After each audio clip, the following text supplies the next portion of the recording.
নির্বাচন শেষ, 212 আসন নিয়ে বিএনপি সরকার গঠন করছে। জনাব তারেক রহমান প্রেসিডেন্ট।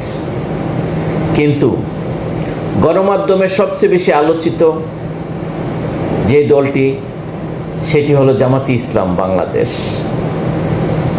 গণমাধ্যমে সবচেয়ে আলোচিত তাদেরকে নিয়ে এই জন্য, তারা ইতিহাসের সর্বশ্রেষ্ঠ আসন সংখ্যা নিয়ে বিরোধী দল। তারা 68 আসন নিয়ে সংসদে।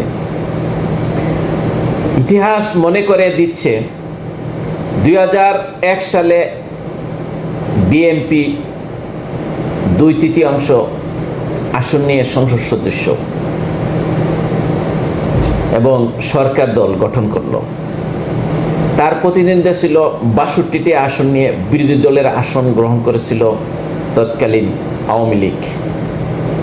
কিন্তু গণমাধ্যম এবং ইতিহাস, আন্তর্জাতিক মিডিয়াগুলোর সবচেয়ে আলোচনা এখন সেই 2001 সালে নির্বাচনের পরে, যখন পরবর্তীতে নির্বাচন হয়েছিল, আওয়ামী লীগ কিন্তু আবার সরকার গঠন করছিল, সেই 62টা সিটওয়ালা দল।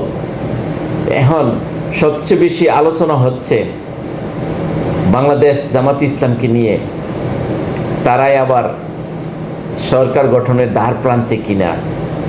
যদি না এই সরকার তাদের সক্ষমতার কোনো অক্ষমতা পরিচয় দেয়, অবশ্যই বিরোধী দলরা, বর্তমান যে বিরোধী দল আছে, তারা যদি সঠিক ভূমিকা পালন করে, অবশ্যই তাদের হাতছানি আগামী সংসদে নেতৃত্ব দেওয়ার জন্য।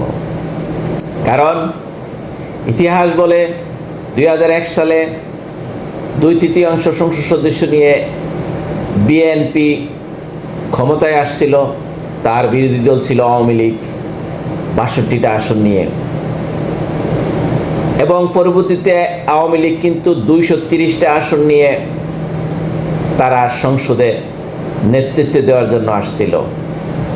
সেম ওয়েতে এখন আন্তর্জাতিক মিডিয়াগুলা এবং বাংলাদেশের বর্তমান প্রেক্ষাপটে যেই দল ক্ষমতায় থাকে, তাদের অবশ্যই দুর্নাম বদনাম থাকে।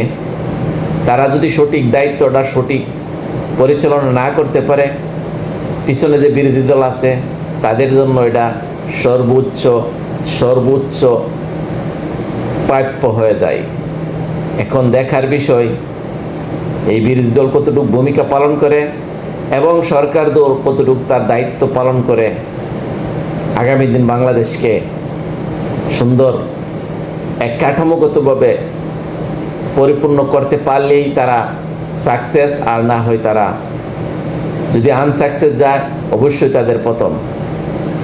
এখন সবচেয়ে বেশি পরীক্ষিত হইল বাংলাদেশে দীর্ঘদিন মহিলা প্রধানমন্ত্রী ছিল, এখন একজন পুরুষ প্রধানমন্ত্রী আসছে।